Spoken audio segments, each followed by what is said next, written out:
Olá, seja bem-vindo a mais um episódio do podcast do Campus Multiplataforma. Eu sou Carolina Marcucci. No episódio de hoje, vamos conversar com 3 pesquisadores sobre a inteligência artificial aplicada no jornalismo. Os convidados participaram do 21º Encontro Nacional de Pesquisadores em Jornalismo, SPPJOR, que foi realizado na Universidade de Brasília entre os dias 8 e 10 de novembro de 2023. A inteligência artificial e as tecnologias estão cada vez mais presentes na vida das pessoas. Desde o sistema de preenchimento automático do Google Docs, que detecta padrões para gerar sugestões inteligentes e preenchimento automático, até as assistentes virtuais e chatbots. Cada vez mais temos aspectos da vida pessoal e profissional atravessadas e transformados pelas tecnologias. O jornalismo não está de fora das discussões sobre o tema e os nossos convidados hoje vão nos contar um pouco a respeito.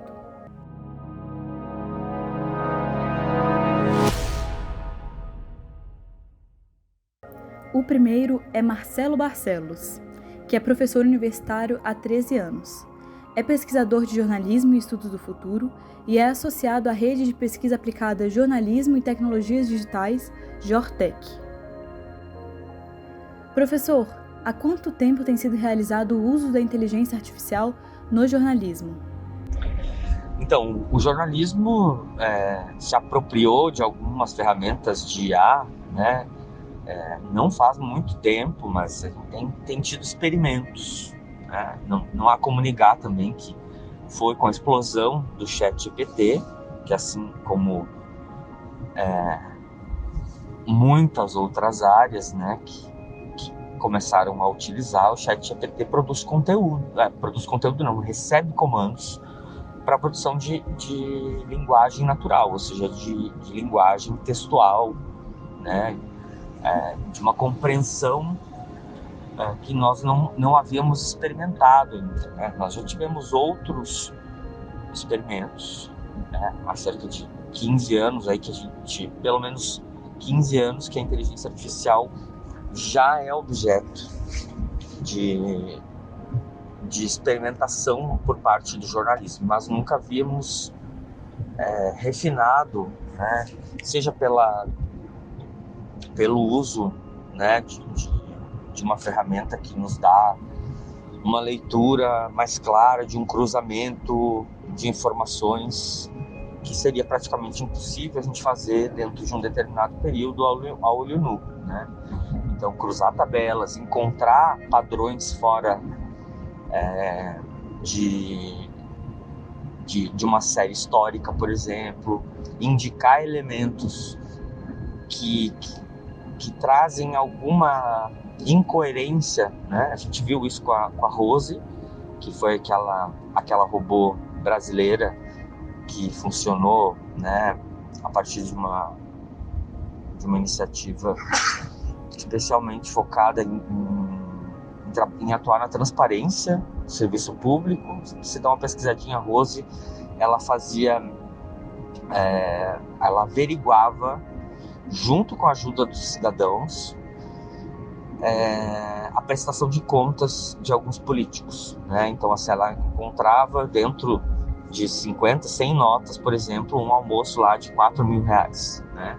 Que muitas vezes se perdia na prestação de contas desse cidadão. Mas quais os limites das inteligências artificiais que podemos observar hoje? Veja que o ChatGPT ainda te entrega informações de uma base de dados de 2021, né? O jornalismo trabalha com atualidade, então eu não tenho informações de raspagem de dados de 2022 nem de 2023, né? Uma das dificuldades que o chat, por exemplo, tem, e que ele não atua, por exemplo, quando você dá um comando para ele produzir um determinado conteúdo ou formular uma sentença ou enunciado, é que ele não vai buscar contraditórios, né? Ele não vai cruzar fontes, né? E ele não vai ser crítico, né? Então, grosso modo, é uma narrativa muito impessoal, né? Que aí ainda faz muito, muito diferente, muito longe, muito distante da singularidade humana, que é isso que nos diferencia, ainda bem, da máquina. O seu trabalho apresentado no SBPJOR foi a respeito de humanos digitais no jornalismo e prospecções futuras a partir de avatares gerados por inteligência artificial, IA. Pode explicar para nossa audiência a respeito? Humanos digitais são avatares ultra-realistas, né? Criados a partir de um mix de inteligência artificial generativa, né? E programas avançadíssimos de modelagem em 3D. Esses programas de modelagem em 3D fazem um mapeamento, né, de movimentos de rosto, corpóreos, né? Nem todos os humanos digitais, por exemplo, aparecem, né, nos dispositivos, nas telas, de corpo inteiro. Então a gente tem figuras que são apenas o rosto, apenas o dorso, enfim, isso não importa tanto para o jornalismo, né? Mas o que a gente se preocupa nessa área é que esses humanos digitais, eles são, né, habilitados com uma capacidade de comunicação, ou seja, eles têm vocalização, verbalização e capacidade de mediar, né? Mediar conversas, mediar produção de conteúdo e mediar interações, né? Então, diferentemente de ter alguém ocupando aquele avatar, né, a gente tem uma inteligência artificial treinada para atingir, né, alguns objetivos. No jornalismo, especificamente, a gente tem visto humanos digitais, especialmente na China, né, a Tencent Cloud, que é uma empresa que está atuando na China, oferta humanos digitais certificados, né, ou seja, que são feitos, produzidos e manipulados a partir de uma engenharia, né, de machine learning, por exemplo, e que estão apresentando telejornais, né, na China, né, são treinados para ler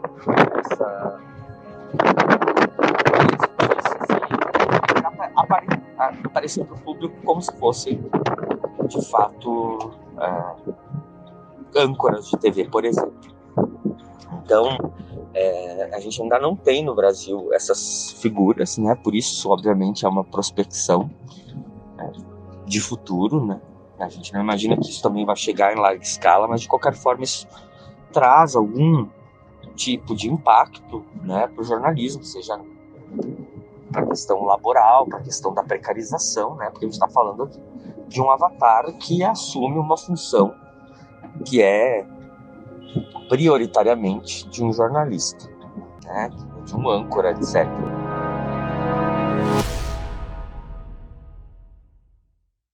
Agora falamos com Rodrigo Botelho Francisco, professor da Universidade Federal do Paraná, doutor em comunicação e líder do grupo de pesquisa Information and MedLab, o Infomídia. Rodrigo, qual o cenário que existe hoje relacionado à inteligência artificial? Que tipos de usos o jornalista pode fazer? A gente tem que entender também que a inteligência artificial não é algo totalmente novo, né? O que nós estamos vendo atualmente é uma perspectiva de comercialização e de popularização de uma inteligência artificial generativa. E, portanto, no próprio jornalismo, há muito tempo a gente tem visto experimentações com inteligência artificial que vão da produção de notícias, principalmente numa perspectiva de produção de leads ou de uma estrutura matricial simples do próprio jornalismo, assim também como produção de sínteses de documentos, síntese de textos, não é? Produção de gráficos, de infográficos, ou outras inteligências artificiais que também possam ser utilizadas na interação com os próprios, entre aspas, vamos chamar assim, de leitores ou dos interagentes que estão circulando nos sites das empresas produtoras de notícia, e que essas inteligências também podem, de alguma forma, ajudar a segmentar, né, ainda mais a entrega de notícias personalizadas para diferentes públicos. Então, são vários os usos, esses usos vêm sendo amplamente testados, inclusive para o próprio jornalismo verificar os limites também dessa utilização, né? E até onde vai a tecnologia e onde começa o trabalho criativo, né? existem discussões que apontam que essas tecnologias, a longo prazo, podem substituir os profissionais. Você acredita que existe esse cenário possível? No jornalismo, a gente pode dizer que tem até uma certa perspectiva de medo ou uma aura, no sentido de que a IA poderia substituir o jornalista.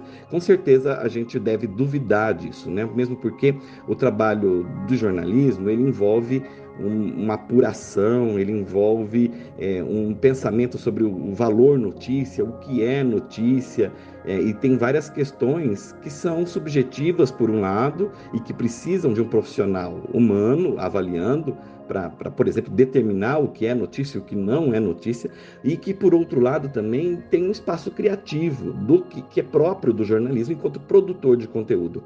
Essa produção de conteúdo, ela não é um protocolo fechado, padrão, não é? Ela precisa ser pensada como uma atividade criativa, e nesse sentido, ela depende essencialmente do ser humano. Então, eu acredito bastante que nós vamos utilizar a inteligência artificial para potencializar o trabalho do jornalismo e fazer tarefas de análises mais profundas de dados, sínteses, ou outros tipos de busca que possam ser feitas em inteligências artificiais conectadas com a internet, né? E não no sentido de substituição, mas numa perspectiva de vantagem da potencialização daquilo que o jornalismo já faz. O seu trabalho apresentado no SBPjor, em conjunto com o nosso próximo entrevistado, Daniel Arana, foi a respeito da inteligência artificial na reconstrução e utilização de referências geoespaciais no jornalismo. Pode explicar para a nossa audiência a respeito? Na SBPjor desse ano, a gente está apresentando um trabalho que é uma experimentação, um trabalho de pesquisa aplicada, envolvendo a utilização de inteligência artificial generativa, no caso nós estamos falando de ChatGPT e de Midjourney, para a produção de infográficos para o jornalismo, né? Nós selecionamos duas notícias que se utilizam de referências da cartografia para reconstruir infográficos que foram utilizados nessas notícias, utilizando engenharia de prompt, né? Passando comandos para essas inteligências artificiais para que elas produzam essas referências visuais. Na verdade, a gente quis testar os limites, as potencialidades da utilização da inteligência artificial para essa produção de imagens, que é uma produção que é prevista no jornalismo, no dia a dia do jornalismo, né? Então, nós queríamos ver até que ponto a IA conseguia ter uma desenvoltura para entregar esses materiais, esses construtos para a produção de notícias.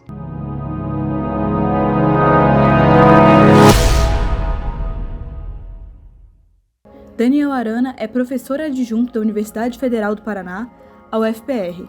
Possui graduação em Engenharia Cartográfica e doutorado em Ciências Cartográficas. Professor, tendo em vista seu trabalho desenvolvido nos últimos anos e a pesquisa apresentada no SBPjor, como você avalia a perspectiva da inteligência artificial para os próximos anos? Claro, aqui é só uma suposição, é só um achômetro, vamos chamar assim, mas do meu ponto de vista, né, com a experiência que eu tive até hoje com inteligência artificial, eu tenho muita animação, né, estou muito animado com as tendências que estão vindo por aí. A gente tem uma tendência, por exemplo, a trabalhar com texto e imagem ao mesmo tempo para entregar um vídeo ou para entregar um outro produto, mas, né, antes, né, até algumas semanas atrás, a gente tinha inteligências artificiais específicas para texto, para imagem, para vídeo, e a tendência agora é juntar, né, para a gente ter uma única inteligência artificial para várias coisas. Então ela vai ser capaz de identificar o que o usuário quer, né? Se ele quer a leitura de um PDF, se ele quer a leitura de uma imagem para produzir um vídeo, né? Essa é uma grande tendência. E nós temos também os agentes, né, de inteligência artificiais que são capazes de resolver tarefas, né? A gente pode botar dois agentes para conversar, por exemplo, um agente de desenvolvimento e um agente CEO, né? E aí a gente dá uma proposta para desenvolver um programa, né? Um jogo, por exemplo, ou enfim. E os dois agentes, eles conversam, né, trocam resposta, mostram o problema e constroem juntos a solução. Isso. O episódio de hoje fica por aqui. Até a próxima! Fique ligado nas redes sociais do Campus Multiplataforma para mais notícia. Esse episódio contou com a editoria de Ellen Gomes, edição de som de Mônica Rodrigues e coordenação geral de Zanei Barcelos.